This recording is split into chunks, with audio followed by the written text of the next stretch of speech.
உங்களுக்கு ஒரு சேலஞ்சுங்க. இந்த வீடியோவை கடைசி வரைக்கும் பாருங்கள். கண்டிப்பாக உங்களோட பார்வையில் அரசியல் வேறு மாதிரி இருக்கும். ஏன்னா அரசியலே எனக்கு பிடிக்காதுங்க, நான் அரசியல்லேருந்து ரொம்ப தூரம் தள்ளி இருக்கேன் அப்படின்னு சொல்லிட்டு நிறையா பேர் சொல்லுவாங்க. இந்த வார்த்தையை நாம் அடிக்கடி கேட்டிருப்போம். நம்ம கூட இருக்கவங்களே சொல்லுவாங்க, தயவு செஞ்சு என்கிட்ட அரசியல் பேசாதீங்க, அது எனக்கு சுத்தமாக பிடிக்காதுங்க, நான் வேலைக்கு போகிறேன், நான் சாப்பிட்றேன், நான் என் குடும்பத்தை பார்த்துக்கிறேன், இதை போய் என்கிட்ட பேசுகிறீங்க அப்படின்னு சொல்லுவாங்க. அவங்களாம் என்ன நினைக்கிறாங்க அப்படின்னா, அரசியல் அப்படிங்கிறது வந்து சண்டை போடுறது, ஊழல் பண்ணுறது, அப்புறம் வந்து அதிகாரம் பண்ணுறது, இந்த மாதிரி நினச்சிட்டு இருக்காங்க. அதனால தான் அரசியல் ஒரு சாக்கடை அப்படின்னு சொல்லிட்டு அரசியலை விட்டு அவங்க ஒதுங்கி நிற்கிறாங்க. ஆனால் இங்கே தான் ஒரு மிகப்பெரிய ஏமாற்று வேலை இருக்குது. நீங்கள் அரசியலை விட்டு தள்ளி இருக்கலாம், ஆனால் அரசியலால் உங்களை விட்டு ஒருபோதும் தள்ளி இருக்க முடியாது.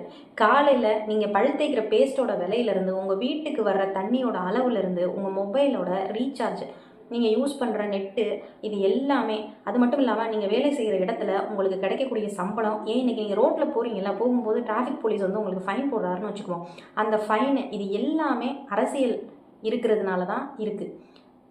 உங்கள் வாழ்க்கையோட ஒவ்வொரு நொடியையும் தீர்மானிக்கிறது இந்த அரசியல் தான். சுருக்கமாக சொல்லணும்னா நீங்கள் தப்பிக்கவே முடியாது அரசியல்கிட்ட இருந்து. அதனால் இந்த வீடியோவை ஸ்கிப் பண்ணாமல் முழுசாக பாருங்கள். அப்போது அப்படிப்பட்ட அரசியல்னால் என்ன, அது எப்படி உருவாச்சு, வாங்க அதை பற்றி நாம் இன்றைக்கி பார்ப்போம். அரசியல், பாலிடிக்ஸ் அப்படிங்கிற வார்த்தை போலீஸ் அப்படிங்கிற கிரேக்க வார்த்தையிலேருந்து வந்துச்சு.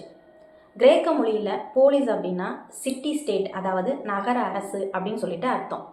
கிரேக்க தத்துவ ஞானியான அரிஸ்டாட்டில் ஒரு புகழ்பெற்ற ஒரு வாசகத்தை சொல்லியிருக்கிறாரு. என்ன சொல்லியிருக்கிறாருன்னா, man is by nature a political animal, அதாவது மனிதன் இயற்கையிலேயே ஒரு அரசியல் விலங்கு. அவர் எதுக்காக அப்படி சொன்னார்னு பார்ப்போம். லட்சக்கணக்கான வருஷங்களுக்கு முன்னாடி ஹியூமன் நாடோடிகளாக வாழ்ந்தாங்க.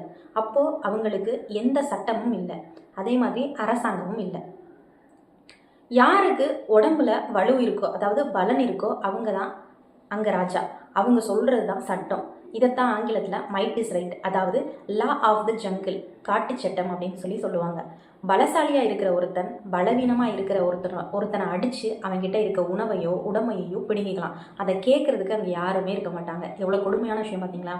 ஆனால் மனிதன் பரிணாம வளர்ச்சி அடையும் போது ஒரு விஷயத்தை தெளிவாக புரிஞ்சுக்கிறான். தனித்தனியாக வாழ்ந்தால் நமக்கு பாதுகாப்பு இல்லை, காட்டு மிருகங்கள்கிட்ட இருந்தும் இயற்கை சீற்றங்களில் இருந்தும் நம்ம பாதுகாத்துக்கணும், நம்மளை காப்பாற்றிக்கணும் அப்படின்னா நாம் எல்லாரும் முதல்ல கூட்டமாக வாழணும், அதாவது ஒரு சொசைட்டியாக வாழணும் அப்படின்னு சொல்லிட்டு முடிவு பண்ணுறான். இப்படி மனிதர்கள் எல்லாரும் ஒன்றா சேர்ந்து வாழ ஆரம்பித்த உடனே அங்கே ஒரு புதிய பிரச்சனை வருது. எப்படி அப்படின்னு பார்த்தோம்னா, ஒரு 4 பேர் சேர்ந்து ஒன்றா பேசுகிறோம்னு வச்சுக்கோங்களேன். 4 பேர் வேறு வேறு கருத்து சொல்லுவாங்க. அப்போது கருத்து ஒன்றா இருக்காததுனால கருத்து மோதல்கள் வரும், சண்டை வரும், இந்த மாதிரி விஷயங்கள்லாம் வரும் இல்லையா? அது மாதிரி தான் சண்டை வர ஆரம்பிக்குது. அப்போது ஒரு பெரிய கூட்டமே ஒன்றா வாழும்போது யாருக்கு நிலம் சொந்தம், யார் வேட்டைக்கு போகணும், இந்த மாதிரியான விஷயங்கள்லாம் வருது. அப்போ பிரச்சனையும் வருது. இதை தீர்த்து வைக்கிறது யார் அப்படிங்கிற கேள்வியும் வருது. அப்போ தான் மனித இனம் ஒரு ரகசிய ஒப்பந்தத்தை போட்டுக்கிட்டாங்க. அந்த ஒப்பந்தம் வந்து நீங்கள் நினைக்கிற மாதிரி கான்ட்ராக்ட் பேப்பரில் சைன் வாங்குறதோ இல்லை அக்ரிமெண்ட் போட்டு வாங்குறதோ அதெல்லாம் கிடையாது. அது வந்து ஒரு சமூக ஒப்பந்தம். அதுக்கு தத்துவ உலகத்தில் சமூக ஒப்பந்தம், அதாவது சோஷியல் கான்ட்ராக்ட் தியரி அப்படின்னு சொல்லிட்டு சொல்கிறாங்க. மக்கள் எல்லாரும் ஒன்றா கூடி நமக்குள்ளே சண்டை வரக்கூடாதுன்னு சில விதிகளை, அதாவது நமக்கு சில ரூல்ஸ் வேணும், அந்த ரூல்ஸ் இருந்தால் தான் நமக்குள்ளே சண்டை வராது, பிரச்சனை வராது, அதை நாம் ஃபாலோ பண்ணணும்னு சொல்லி முடிவு பண்ணுறாங்க. அதை யாராவது வந்து மீறுறாங்க, அந்த ரூல்ஸை பிரேக் பண்ணுறாங்க அப்படின்னா அவங்களுக்கு தண்டிக்கிறதுக்கான அதிகாரத்தை நம்மளில் இருக்கிற ஒருத்தர்கிட்டையோ இல்லை ஒரு குரூப் கிட்டையோ, அதாவது ஒரு குழுக்கிட்டையோ நம்ம ஒப்படைப்போம். பதிலுக்கு அவங்க என்ன பண்ணுவாங்கன்னா, நம்ம எல்லாரோட உயிரையும் அவங்க பாதுகாப்பாங்க. உயிரை மட்டும் இல்லை, நம்ம கிட்ட இருக்கக்கூடிய உடைமைகளையும் அவங்க வந்து பாதுகாப்பாங்க அப்படின்னு சொல்லிட்டு ஒரு ஒப்பந்தத்தை செஞ்சுக்கிறாங்க. அந்த ஒப்பந்தத்தோட வெளிப்பாடு தான் அரசாங்கம், இன்னைக்கு இருக்கக்கூடிய கவர்மெண்ட். அந்த அரசாங்கத்தை யார் நடத்தணும், அதிகாரத்தை எப்படி பயன்படுத்தணும், வளங்களை மக்களுக்கு எப்படி பிரித்து கொடுக்கணும் அப்படின்னு சொல்லிட்டு ஒரு சமூகம் ஒட்டுமொத்தமாக சேர்ந்து எடுக்கக்கூடிய முடிவுக்கு பேர் தான் அரசியல், அதாவது பாலிடிக்ஸ். அப்போது அரசியலுங்கிறது ஏதோ தலைவர்கள் பண்ணுற வேலை கிடையாது, அதாவது ஒரு அரசியல் கட்சியோ ஒரு அரசியல் தலைவரோ இல்லை வேறு ஏதோ பண்ணுற வேலை கிடையாது. மனிதர்கள் வந்து காட்டு மிராண்டிகளாக இல்லாமல் ஒரு நாகரிகமான சமூகத்தில் வாழ்கிறதுக்காக நாமளாக உருவாக்கி வச்சிருக்கக்கூடிய ஒரு சிஸ்டம் தான் அரசியல். சரி, இந்த அரசியல் ஆரம்ப காலத்தில் எப்படி இருந்துச்சுன்னு சொல்லிட்டு பார்க்கலாம். மனிதன் விவசாயம் செய்ய ஆரம்பித்ததும் பெரிய பெரிய நாடுகள் உருவாகுது. அப்போது அதிகாரம் ஒரு தனி மனிதனோட கைக்கு போச்சு. அதைத்தான் நாம் முடியாட்சி அப்படின்னு சொல்கிறோம். அதாவது மன்னராட்சின்னு சொல்லுவோம்ல, ராஜாக்கள் காலம் அப்படின்னு சொல்லுவோம். ராஜாக்கள் காலத்தில் அரசியல் எப்படி இருந்துச்சுன்னு தெரியுமா? ராஜா என்ன சொல்கிறாரோ அதுதான் சட்டம். ராஜாவுக்கு பிடிச்சா நம்மளை நல்லா சுகபோக வாழ்க்கை வந்து நம்ம கொடுப்பாரு. ஒருவேளை அவருக்கு பிடிக்கல அப்படின்னா அவர் நம்மளை கொல்ல கூட தயங்க மாட்டார், அதாவது தலையை கூட வெட்டிடுவார். மக்கள் எல்லாரும் வெறும் குடிமக்கள் மட்டும்தான், அவங்களுக்குன்னு எந்த உரிமையுமே கிடையாது. வரியை மட்டும் கரெக்டாக கட்டணும், சொல்கிற வேலையை, அதாவது ராஜா சொல்கிற வேலையை செய்யணும். இந்த முடியாட்சி முறை உலகம் முழுக்க பல்லாயிரக்கணக்கான வருஷம் நீடிச்சிச்சு. ஆனால் மனித இனம் எப்பவுமே அடிமைத்தனத்தை ரொம்ப நாளைக்கு ஏற்றுக்காது. ராஜா வீட்டில் பிறந்ததுக்காகவே ஒருத்தன் நமக்கு தலைவனாக இருக்கணுமா? நம்ம நாட்டை யார் ஆளணும்னு நாம ஏன் முடிவு பண்ணக்கூடாது அப்படிங்கிற ஒரு கேள்வி மக்கள் மனசுல எழ ஆரம்பிச்சிச்சு. அதோட விளைவாத்தான் உலகம் முழுக்க பெரிய புரட்சிகள் வெடிச்சிச்சு. பிரெஞ்சு புரட்சி, அமெரிக்க விடுதலை போர்னு வரலாறே மாறுச்சு. இந்த புரட்சிகளோட முடிவுல பிறந்தது தான் இன்னைக்கு இருக்கக்கூடிய நாம அனுபவிச்சுட்டு இருக்கிற மக்களாட்சி, அதாவது டெமோக்ரஸி. ஆப்ரஹாம் லிங்கன் இதுக்கு ஒரு சூப்பர் டெஃபனிஷன் கொடுத்திருக்காரு. Government of the people, by the people, for the people. மக்களால் மக்களுக்காக மக்களே நடத்தும் ஆட்சி தான் மக்களாட்சி. இந்த மக்களாட்சி முறை தான் அரசியலோட வடிவத்தையே மாத்துச்சு. ராஜாக்கள் காலத்துல அதிகாரம் அதாவது வாழ் முனையில இருந்துச்சு. ஆனா மக்களாட்சியில அதிகாரம் வாக்குச்சீட்டுல, அதாவது ஓட்டுக்கு வந்துருச்சு. ஒரு சாதாரண ஏழை மனிதனுக்கும் நாட்டில் இருக்கக்கூடிய மிகப்பெரிய கோடீஸ்வரனுக்கும் தேர்தல் அன்னைக்கு சமமான உரிமை கிடைக்குது, சமமான மதிப்பு இருக்கு. அதாவது 2 பேரோட ஓட்டுக்கும் ஒரே மதிப்பு தான். ஒரு ஓட்டு ஒரு மதிப்பு, அதாவது 1 person 1 vote 1 value அப்படிங்கிற விஷயம் சும்மா கிடைக்கல. பல தலைவர்கள் தங்களோட ரத்தத்தையும் வாழ்க்கையையும் தியாகம் பண்ணி நமக்கு வாங்கி கொடுத்த அரசியல் ஆயுதம் தான் இந்த ஓட்டு அப்படிங்கிறது. இப்போ உங்களுக்கு ஒரு சந்தேகம் வரலாம், சரிங்க மக்களாட்சி வந்துடுச்சு, ஆனா உலகம் முழுக்க இருக்கக்கூடிய எல்லா நாடுகள்லையும் ஒரே மாதிரியான அரசியல் தான் நடக்குதா அப்படிங்கிற ஒரு கேள்வி இருக்கும். அப்படிதான் நடக்குதான்னு கேட்டா கண்டிப்பா கிடையாது. இங்கதான் அரசியல் சித்தாந்தங்கள், அதாவது பொலிட்டிக்கல் ஐடியாலஜிஸ் வருது. உலகத்தை இன்னைக்கு இயக்குற முக்கியமான சில சித்தாந்தங்களை பத்தி நாம இப்ப பார்ப்போம். முதல்ல முதலாளித்துவம், கேபிட்டலிசம். அமெரிக்கா போன்ற நாடுகள் இந்த சித்தாந்தத்தை தான் கடைபிடிக்கிறாங்க. இதோட அடிப்படை என்ன அப்படின்னு பார்த்தோம்னா, தனி மனித சுதந்திரம். உனக்கு திறமை இருந்தா நீ எவ்வளவு வேணும்னாலும் சம்பாதி, பிசினஸ் பண்ணு, சொத்து சேர்த்துக்கோ, அரசாங்கம் இதுல பெருசா எந்த தலையீடும் பண்ணாது. மார்க்கெட் எக்கனாமி, அதாவது சந்தை பொருளாதாரம், இதுதான் எல்லாவற்றையும் தீர்மானிக்குது. இதற்கு நேரெதிராக ஒரு சித்தாந்தம் இருக்கு, அதுதான் கம்யூனிசம் அல்லது சோசியலிசம் அப்படிங்கிற ஒரு சித்தாந்தம். பழைய சோவியத் யூனியன், சீனா போன்ற நாடுகள் தான் இதோட உதாரணமா நம்ம எடுத்துக்கலாம். இதோட தத்துவம் என்ன அப்படின்னு பார்த்தோம்னா, எல்லாருமே சமம். ஒரு நாட்டில் இருக்கக்கூடிய நிலம், ஃபேக்ட்ரி, வளங்கள் எல்லாமே அரசாங்கத்துக்கு சொந்தம். அரசாங்கம் எல்லாருக்கும் சமமாக வேலை கொடுத்து சமமாக லாபத்தை பிரித்து கொடுக்கும். இங்கே தனிநபர் வந்து சொத்து சேர்க்க முடியாது. இந்த 2 சித்தாந்தங்களுக்கும் நடுவில் ஒரு முறை இருக்குது, அதுதான் கலப்பு பொருளாதாரம், அதாவது மிக்சட் எக்கனாமி. நம்ம இந்தியா இந்த முறையை தான் பயன்படுத்துது.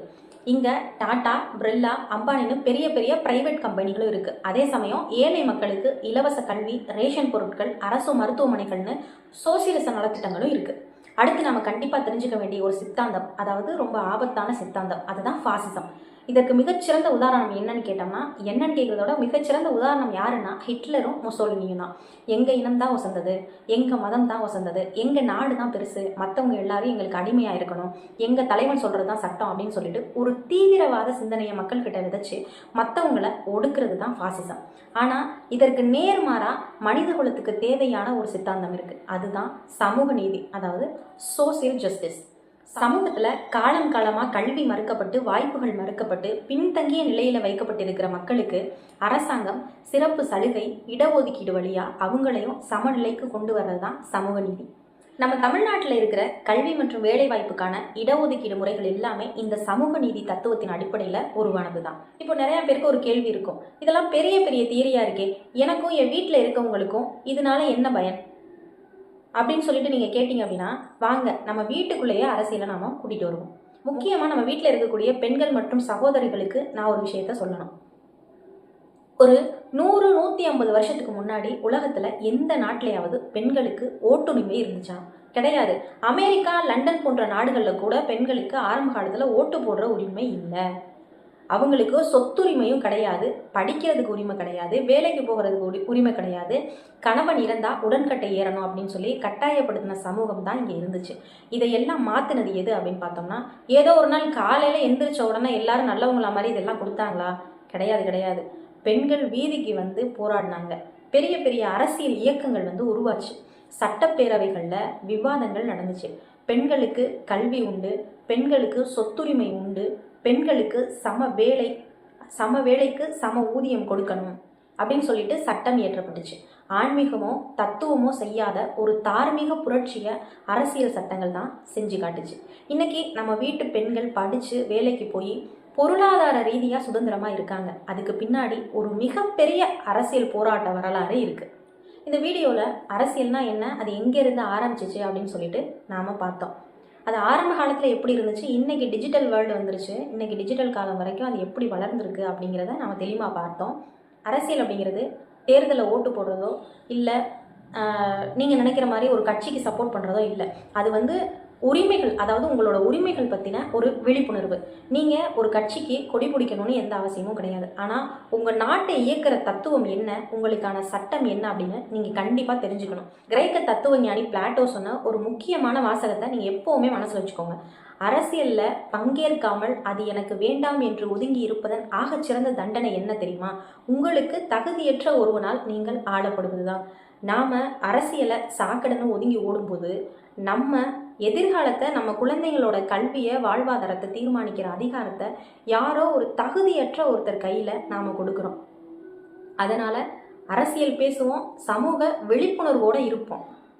அரசுனா என்ன, அரசாங்கம்னா என்ன, அரசுக்கும் அரசாங்கத்துக்கும் இடையான வேறுபாடு என்ன, அது எல்லாத்தையும் நம்ம அடுத்த காணொலியில் பார்க்கலாம். அதாவது அடுத்த வீடியோவில் பார்ப்போம். இந்த வீடியோ உங்களுக்கு ரொம்ப யூஸ்ஃபுல்லாக இருந்தது, அதாவது இந்த வீடியோ உங்களுக்கு பயனுள்ளதாக இருந்தால் உங்கள் கருத்துக்களை மறக்காமல் கீழே கமெண்ட் பண்ணுங்கள். உங்கள் நண்பர்களுக்கு, அதாவது குறிப்பாக சொல்லணும் அப்படின்னா அரசியல் சாக்கடைங்க அப்படின்னு சொல்லி ஒருத்தர் சொல்கிறாருல்ல, அவருக்கு இந்த வீடியோவை ஷேர் பண்ணுங்கள்.